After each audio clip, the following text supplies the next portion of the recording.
আমরা কত রকমেরই প্ল্যান করি, তাই না?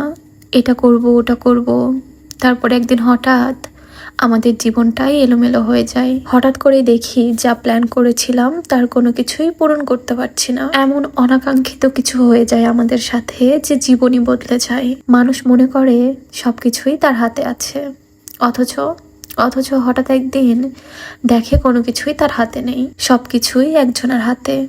সৃষ্টিকর্তার অনুগ্রহ ছাড়া আমরা কে কোথায় থাকতাম? আমরা এতই ক্ষুদ্র, এত কম আমাদের ক্ষমতা। বিগত 4-5 মাস ধরে আমরা প্ল্যান করতেছি যে আমরা চাপাই যাব, কিন্তু আমাদের প্ল্যান মতো কি কোনো কিছু হয়? এই প্ল্যানটা যে কতবার চেঞ্জ হয়েছে তা বলার মতো না। অবশেষে কোনো প্ল্যান প্রিপারেশন ছাড়াই আমরা চলে আসি চাঁপাইনবাবগঞ্জে। আমার খুব ইচ্ছে পুরো পৃথিবীটা আমি ঘুরে দেখবো, তাই ভাবলাম আমাদের রাজশাহীর আশেপাশে যেসব জায়গা আছে সেগুলো আগে ঘুরে দেখবো। এই নদীটার নামটা কি বলতো? তোমরা যারা চাঁপাইনবাবগঞ্জের আছো তারা অবশ্যই জানাবা। বাইকে এটা আমার সেকেন্ড টাইম লং ট্যুর। চাঁপাইনবাবগঞ্জের কোন কোন জায়গা ঘুরে দেখলাম সেটা অবশ্যই তোমাদের দেখাবো। তার আগে চলো তোমাদের মাঝে একটা বিষয় শেয়ার করি, আর সেটা হচ্ছে এই ভাইরাল স্যাফরন কম্বোটা। এই স্যাফরন কম্বোটির মধ্যে তোমরা পেয়ে যাবা একটা প্রিমিয়াম স্যাফরন হোয়াইটনিং সোপ, একটা প্রিমিয়াম স্যাফরন নাইট ক্রিম, একটা প্রিমিয়াম স্যাফরন বডি ক্রিম। যেসব আপু এবং ভাইয়াদের বডি এবং মুখে ছোপ ছোপ কালো দাগ রয়েছে তারা এই প্রোডাক্টটা ইউজ করতে পারেন। আমি অলরেডি একটা প্রোডাক্ট শেষ করে ফেলেছি, আর এটা আমি সেকেন্ড টাইম অর্ডার দিলাম। এই প্রোডাক্টটা অসম্ভব রকমের ভালো, আর এই সোপটার এত সুন্দর স্মেল, মনে হয় খেয়ে ফেলে দিই। এই প্রোডাক্টটা ইউজ করার ফলে তোমাদের ব্রণের দাগ দূর হবে, মেস্তার দাগ দূর হবে এবং তোমাদের ফেস 2 থেকে 3 শেড ফর্সা হবে।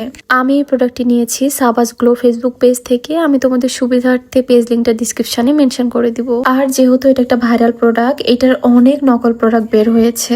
প্রত্যেকটা প্রোডাক্টের গায়ে কিউআর কোড দেওয়া আছে। প্রোডাক্টটা কেনার সময় অবশ্যই চেক করে নিবা প্রোডাক্টটা অথেন্টিক কিনা। যেহেতু আমি এই প্রোডাক্টটা অনেকদিন ধরে ইউজ করতেছি তাই ভাবলাম তোমাদের মাঝে শেয়ার করি। চাঁপাইনবাবগঞ্জ শহরটা অসম্ভব রকমের সুন্দর, কিন্তু চাঁপাইনবাবগঞ্জের বেশ কিছু বিখ্যাত জায়গা আছে, জায়গাগুলো অনেক দূরে দূরে। যদি আমরা বাসে করে আসতাম তাহলে একদিনে পুরো জায়গাটা কভার করা পসিবল হতো না। লং ট্যুর হিসেবে আমার বাইক ট্যুর ভীষণ পছন্দের, আর চাঁপাইনবাবগঞ্জে একটা বিখ্যাত চমচম পাওয়া যায়, সেটা এখানে ট্রাই করতেছিলাম। চাঁপাইনবাবগঞ্জের বিখ্যাত চমচম কে কে ট্রাই করছো আমাকে অবশ্যই জানাবা।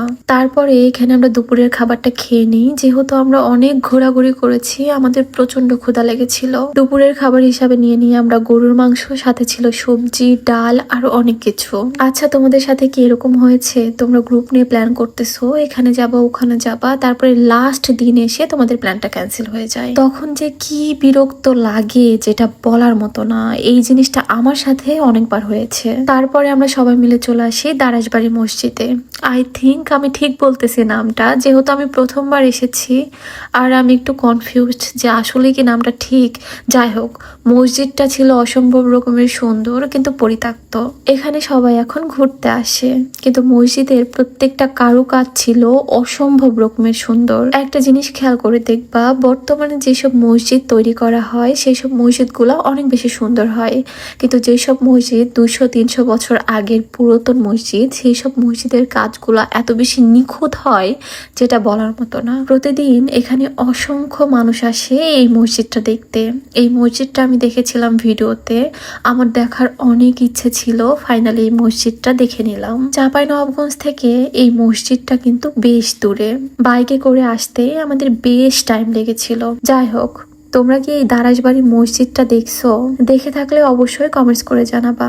নেক্সট ডে চাঁপাইনবাবগঞ্জের আরো সুন্দর সুন্দর ব্লগ আসতে চলেছে। আজকের ভিডিও এখানেই শেষ করতেছি।